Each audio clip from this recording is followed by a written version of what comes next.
चरक संहिता में सूत्र स्थान में 22 चैप्टर आता है लंघन भृंगणीय अध्याय। योजना चतुष्क का दूसरा चैप्टर है लंघन भृंगणीय अध्याय। इस चैप्टर के अंदर जो है षड्विध उपक्रम के बारे में बताया गया है। 6 प्रकार की चिकित्सा है जो कि आचार्य पुनर्वसु आत्रेय ने बताई है। तो कौन कौन सी है वो 6 प्रकार की चिकित्सा, वो हम देखते हैं। अपने 6 शिष्यों को शिक्षा देते हुए आचार्य पुनर्वसु आत्रेय ने कहा कि लंघन, भृंगण, रूक्षण, स्नेहन, स्वेदन और स्तंभन औषधियों का उचित रूप से जो प्रयोग करना जानता है वह वैद्य कहा जाता है। तो 6 प्रकार की चिकित्सा होती है लंघन, भृंगण, रूक्षण, स्नेहन, स्वेदन और स्तंभन। अपने 6 शिष्यों को शिक्षा देते हुए आचार्य पुनर्वसु आत्रेय कहते हैं लंघनम भृंगणम, लंघन और भृंगण, काले रूक्षणम स्नेहनम, रूक्षण और स्नेहन तथा स्वेदनम स्तंभनम, स्वेदन और स्तंभन चैव जानीते, यह जो इन सब 6 को जानता है यह स वै भिषक, उसे ही वैद्य कहा जाता है। तो 6 प्रकार की हमारी चिकित्सा कौन सी हो जाती है? लंघन, भृंगण, रूक्षण, स्नेहन, स्वेदन और स्तंभन। जो ये चिकित्सा है इसे आचार्य वाग्भट ने 2 में डिवाइड किया है, संतर्पण एंड अपतर्पण। संतर्पण के अंदर आती है हमारी भृंगण, स्नेहन और स्तंभन। अपतर्पण के अंदर आती है लंघन, रूक्षण और स्वेदन। ये हो गए हमारी चिकित्सा के 6 टाइप्स। उसके बाद अग्निवेश जो है पुनर्वसु आत्रेय से क्वेश्चंस करते हैं। जब पुनर्वसु आत्रेय ने 6 प्रकार की चिकित्सा बताई उसके बाद अग्निवेश उनसे प्रश्न करते हैं कि ये जो 6 प्रकार की चिकित्सा है इसमें लंघन क्या होता है और लंघन के योग्य कौन है, भृंगण क्या है, भृंगण के योग्य कौन है, रूक्षण क्या है, उसके योग्य कौन है, स्नेहन किसे कहते हैं, उसके योग्य कौन है, स्वेदन 6 प्रकार के चिकित्सा किसे कहते हैं और इनके योग्य कौन कौन है। उसके बाद इनके सम्यक योग, अयोग और अति योग के लक्षण भी पूछे हैं।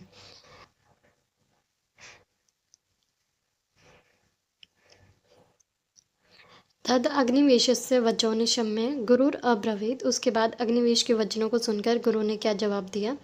उसके बाद इन 6 की डेफिनेशन आ रही है, ये डेफिनेशंस याद करते हैं जो पिंक से हाईलाइटेड हैं। यद किंचित लाघव करम देहे तत् लंघनम स्मृतम, कि जो चीज़ भी, यत किंचित जो कुछ भी, लाघव करम लघु बनाता है, देह देह को, तत् लंघनम स्मृतम उसे लंघन कहा जाता है। ये हो गई लंघन की डेफिनेशन। नेक्स्ट भृंगण की डेफिनेशन। बृहत्वम, जो भी शरीर को बृहत बनाता है, बड़ा बनाता है, बृहत्वम यद शरीर से जनित जनित करता है, बनाता है, तच्च भृंगणम उसे भृंगण कहा जाता है। नेक्स्ट आती है रूक्षण की डेफिनेशन।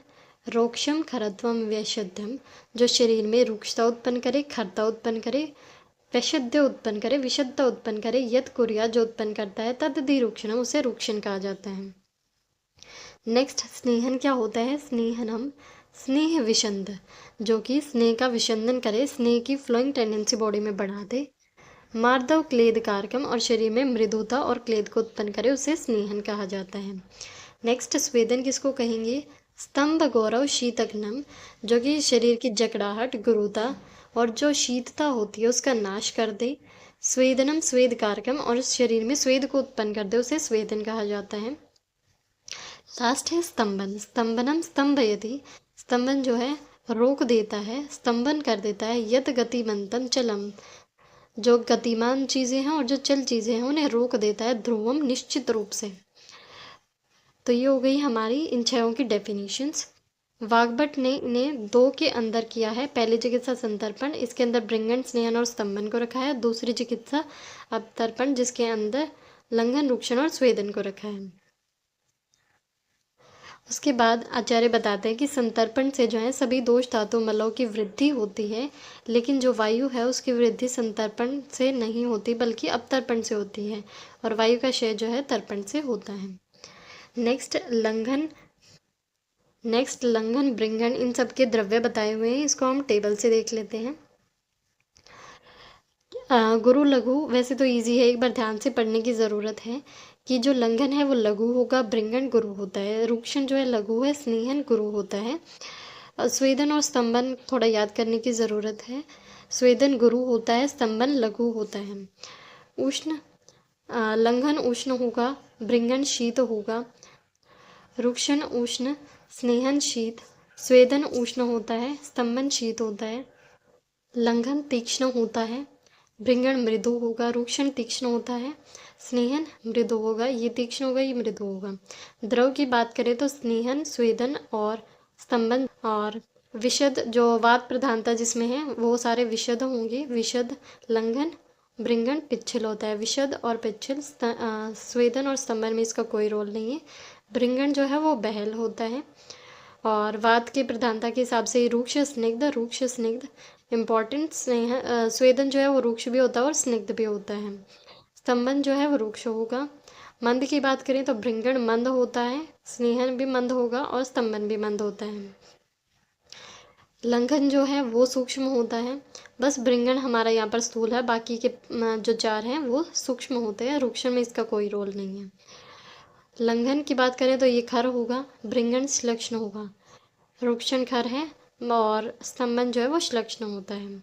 और लंघन है वो सर होगा। भृंगण जो है वो स्थिर होता है, स्थिर सर। जो स्वेदन है वो स्थिर और सर होगा और स्तंभन जो है वो स्थिर होता है। लंघन और रूक्षण जो है दोनों कठिन होते हैं। तो इसमें जो भृंगण है और लंघन है इन दोनों को याद किया जाता है। सबसे पहले भृंगण के लिए एक ट्रिक होती है एस एस एस। लास्ट के तीन जो है एस हैं, स्थूल श्लक्ष्ण स्थिर। GPS गुरु पिच्छल शीत। MMS मृदु मंद और स्निग्ध। ये हो गई इन 6 प्रकार के चिकित्सा के द्रव्य। नेक्स्ट यहाँ पर बताया कि जो अपतर्पण वाले होते हैं लंघन, रूक्षण और स्वेदन, इनमें कितनी समानता है। जो लंघन है वो रूक्षण से मैच करता है 5 अंशों में, स्वेदन से मैच भी करता है 5 अंशों में। तो लंघन, रूक्षण और स्वेदन में 5-5 अंशों की समानता है। इसको देखते हुए वाग्भट ने संतर्पण और अपतर्पण ये 2 प्रकार की चिकित्सा बताई है। सबसे पहले यहाँ पर फिर लंघन की बात कर रहे हैं। लंघन के टाइप्स बताते हैं। श्लोक याद किया जाता है। चतुष्प्रकारा संशुद्धि, 4 प्रकार की संशुद्धि कौन कौन सी। वमन, विरेचन, शिरोविरेचन और निरोबस्ति। यहाँ पर अनुवासन बस्ती को नहीं बताया है। चतुष्प्रकारा संशुद्धिर इति अनुवासनम वर्जयित्वा, अनुवासन बस्ती को छोड़कर तस्य भृंगणत्वात्, ये जो है भृंगण करने वाली होती है अनुवासन बस्ती। और ये बताया चक्रपाणी में। ये 4 प्रकार के संशोधन। पिपासा प्यास लगना, प्यास से भी जो है लंघन होता है। मारुत वायु के अंदर रहना, बहुत ज़्यादा धूप का सेवन करना। पाचन औषध द्रव्यों का प्रयोग करना, उपवास भूखे रहना, व्यायाम करना, इन सब से जो है लंघन होता है। तो ये श्लोक याद किया जाता है। चतुष्प्रकार संशुद्धि पिपासा मारत आतपौ पाचनानि उपवासश्च व्यायामश्च इति लंघनम। उसके बाद बताया वमन, विरेचन, नस्य, निरो और पाचन जो है ये द्रव्य स्वरूप लंघन होते हैं। इनके अंदर द्रव्य यूज़ किया जाता है। 4 प्रकार की शुद्धि प्लस में पाचन, इनमें औषधियों का प्रयोग होता है। तो इसके अलावा जो हमारे पिपासा, मारुत, आतप, उपवास और व्यायाम बच गए, ये अद्रव्यभूत होते हैं। नेक्स्ट जो वाग्भट है उन्होंने लंघन जो है 2 टाइप का बताया है, शोधन और शमन। और ये श्लोक से देख लेते हैं हम। शोधनम शमनम चेति द्विधा तत्रापि लंघनम, कि लंघन जो है 2 टाइप का होता है, शोधन और शमन। शोधन क्या होता है। यद उदीर्यत बहिर्दोषान, जो दोषों को उदीर्ण करके उखाड़ कर बाहर निकाल दे।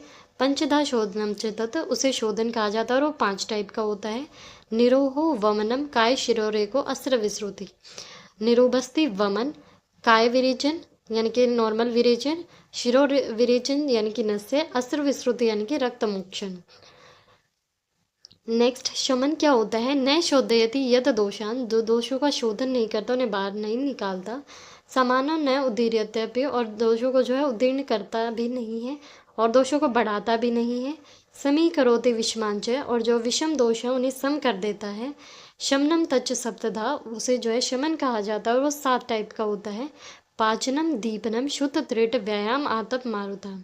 पाचन कराना, दीपन कराना, शुद्ध यानी कि भूख के वेग को सहन करना, तृष्णा के वेग को सहन करना, व्यायाम करना, आतप धूप का सेवन करना और वायु का सेवन करना।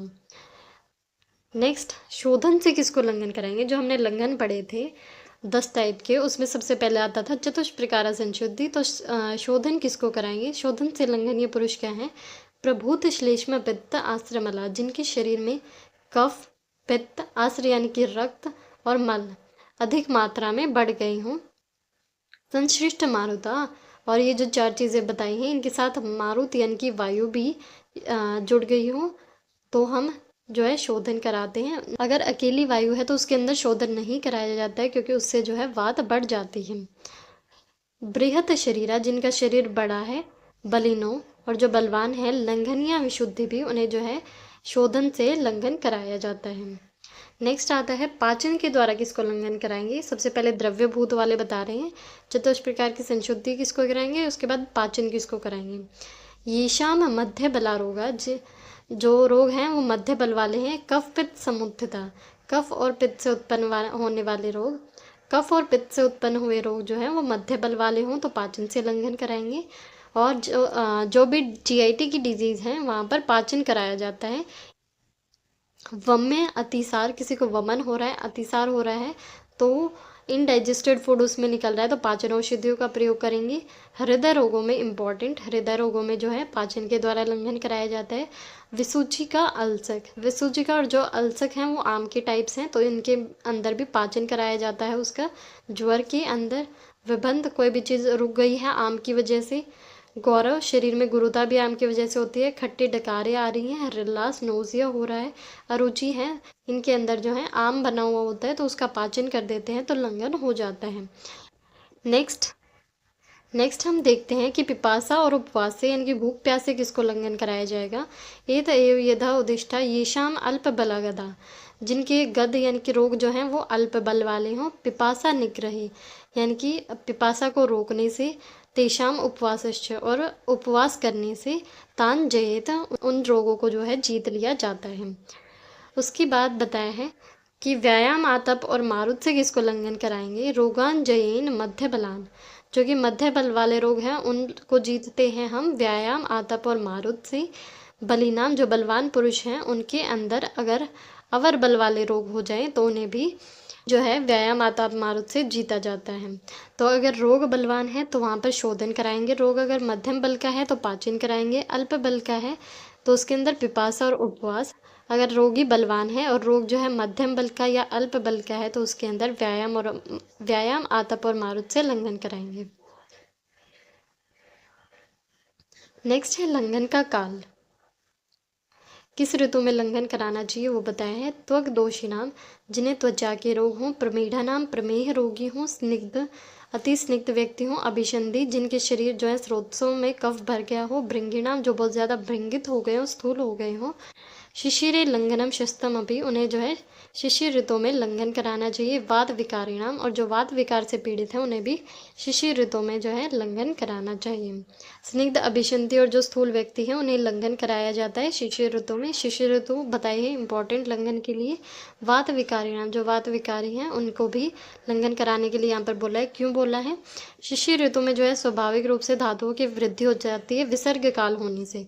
वृद्धि का संबंध जो है कफ से रहता है, उस समय जो वातज रोग हैं और वात प्रकृति के मनुष्य हैं उन्हें लंघन कराया जाए तो कोई भी हानि नहीं होती है। उनके स्रोतों शोधन के लिए उन्हें जो है लंघन कराया जा सकता है। नेक्स्ट देखते हैं हम भृंगण द्रव्य। भृंगण के लिए जो है मांस रस का यूज़ किया जाता है। मांस रस कैसा होना चाहिए वो बताया है।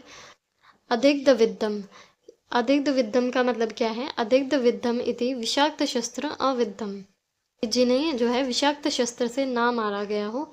अक्लिष्टम, अक्लिष्टम का मतलब है अक्लिष्टम रोग अनुपत प्राणी नाम मांसम, कि जो प्राणी रोग से पीड़ित ना हो उनके मांस का यूज़ करना चाहिए। वयस्थम, युवा पशु पक्षियों का मांस। सातम्य चारिणम, सातम्य देश में चलने फिरने वाले। मृग यानी कि पशु। मत्स्य यानी कि एक्वेटिक एनिमल्स, मछली जितनी भी होती है। विहंगा नाम और पक्षी। मांसम भृंगणम उच्यते, इनके मांस का प्रयोग जो है भृंगण के लिए किया जाता है।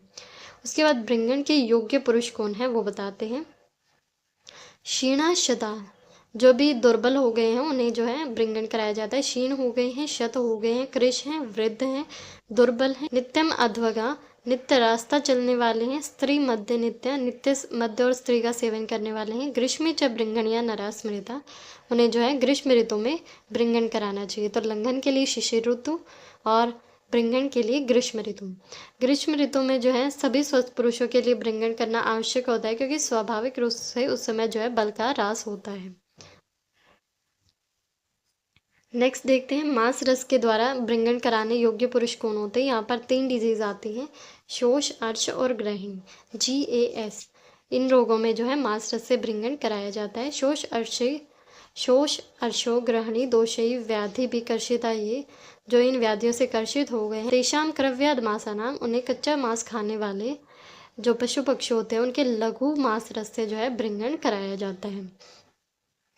नेक्स्ट, सभी व्यक्तियों के लिए जो भृंगण द्रव्य हैं वो क्या होते हैं? स्नानम, स्नान से जो है भृंगण होता है। उत्सादनम, उपटन लगाना। स्वप्न, अच्छी नींद का सेवन करना। मधुर द्रव्यों का सेवन करना। स्नेह बस्तियों का सेवन करना जो कि अनुवासन बस्ती है। शर्करा शीर, सर्पिशी, शक्कर खाना, दूध और घी खाना से सर्वेशाम विधि भृंगणम, इनसे जो है सभी विधि से भृंगण हो जाता है। लंघन हो गया हमारा, भृंगण हो गया। नेक्स्ट आता है हमारा रुक्षण। रुक्षण के लिए कौन कौन से द्रव्य हैं? कटोतिक्त कषाय नाम, जो भी कटोतिक्त कषाय रस वाले द्रव्य हैं। वातवर्धक रस। सेवनम स्त्रीषु असंयम खली पिन्याक तक्राणाम, खली का मतलब होता है सरसों में से जब तेल निकाल लिया जाता है तो बचती है उसे खली कहा जाता है। पिन्याक, तिल में से तेल निकालने के बाद जो खली बचती है उसे पिन्याक कहा जाता है। तक्र और मधु, ये जो द्रव्य हैं ये रुक्षण के लिए यूज किए जाते हैं। नेक्स्ट, रुक्षण करने योग्य पुरुष कौन से होते हैं? अभिशन्ना, जिनको बहुत ज़्यादा अभिशंद हो गया है, स्रोतस ब्लॉक हो गए हैं कफ से, तो उन्हें रुक्षण कराया जाता है। महादोषा, बहुत सारे दोष हो गए हों। मर्मस्था व्याधयश्च, चाहिए इंपॉर्टेंट कि मर्म स्थित व्याधियाँ हैं वहाँ पर शोधन तो हम कराएंगे नहीं, उनके लिए जो है रुक्षण द्रव्यों का प्रयोग किया जाता है। पूछा जाता है कि मर्म स्थित व्याधियों में कौन सा उपक्रम कराया जाता है, तो यहाँ पर रुक्षण आता है। उरुस्तंभ प्रभृत्यो, उरुस्तंभ आदि जो व्याधियां हैं रुक्षण या निर्देशता, उनमें जो है रुक्षण कराया जाता है। नेक्स्ट, जो स्नेहन और स्वेदन वाले जो द्रव्य हैं उनके योग्य पुरुष जो हैं हम चरक सूत्र 13 और 14 में ऑलरेडी पढ़ चुके हैं। नेक्स्ट, लास्ट आता है हमारा स्तंभनम। द्रवम तन्वम, स्तंभन के द्रव्य कौन से होते हैं? द्रवम लिक्विड चीज़ें जो होंगी, तन्वम जो तनु पतली चीज़ें होंगी, असरम जो स्थिर चीज़ें होंगी वो रोकने वाली होती हैं। यावत शीतीकरणम औषधम, और जो औषध शरीर में शीतलता उत्पन्न करते हैं। स्वादुतिक्त कषायम, जो हमारे पित्त शामक रस हैं वो स्तंभन करने वाले हैं। चस्तनम स्तंभनम सर्वम एतम तत्, स्तंभनीय पुरुष स्तंभन कराया किसको जाता है? जहाँ पर भी ओवरफ्लो हो रहा है उसको रोकने के लिए जो है स्तंभन कराया जाता है। पित्त शार अग्निविदग्धा, पित्त जो पित्त प्रकृति वाले हों। शार अग्निदग्धा, शार और अग्नि से जल गए हों ताकि वहाँ पर कम से कम ऊजिंग हो, वहाँ पर स्तंभन कराया जाएगा। ये वम्य अतिसार पीड़िता, वमन और अतिसार में ओवरफ्लो होता है तो उस ओवरफ्लो को रोकने के लिए जो स्तंभन कराएंगे। विष स्वेद अति योग आर्ता, जहाँ पर विष बहुत ज़्यादा बढ़ गया है, विष बहुत ज़्यादा बढ़ गया है तो वहाँ पर उसे रोकने के लिए स्तंभन कराया जाएगा। स्वेद को रोकने के लिए स्तंभन कराया जाता है। स्तंभन या निर्देशिता, इनमें जो है स्तंभन का निर्देश है। सम्यक लंघन के क्या लक्षण होते हैं? वात मूत्र पुरुषा नाम विसर्गे, कि जो अपान वायु है, मूत्र और मल का त्याग उचित रूप से होगा, विसर्ग अच्छे से होगा। गात्र लाघवे, शरीर में लघुता का अनुभव होता है। हृदय उद्गार, कंठ आशय शुद्ध हो, हृदय शुद्ध हो जाएगा। उद्गार डकार साफ आएगी। कंठ और मुख जो है आस्य यानी कि मुख जो है वो शुद्ध हो जाएंगे। तंद्रा क्लमे गते, तंद्रा और क्लम का नाश हो जाता है। स्वेदी जाते, स्वेद उत्पन्न होता है। रुचौ चैव, भोजन में रुचि उत्पन्न हो जाती है। शुद्ध पिपासा सह उदय, एक साथ भूख और प्यास दोनों लगती हैं। कृतम लंघनम आदेशम, ये जो है कृत लंघन यानी कि लंघन के सम्यक योग के लक्षण है। निर्व्यथेच अंतर आत्मनि, और जो आत्मा है उसमें किसी भी प्रकार की व्यथा या फिर कष्ट नहीं रहता है। तो ये हो गए सम्यक लंघन के लक्षण। यहाँ पर जो आचार्य चक्रपाणि हैं उन्होंने शुद्ध पिपासा सह उदयों का मतलब बताया है कि भूख प्यास का असह्य रूप में उदय होना। शुद्ध पिपासा असह उदय, असह शुद्ध पिपासा का उदय होना, ये आचार्य चक्रपाणि ने बताया है।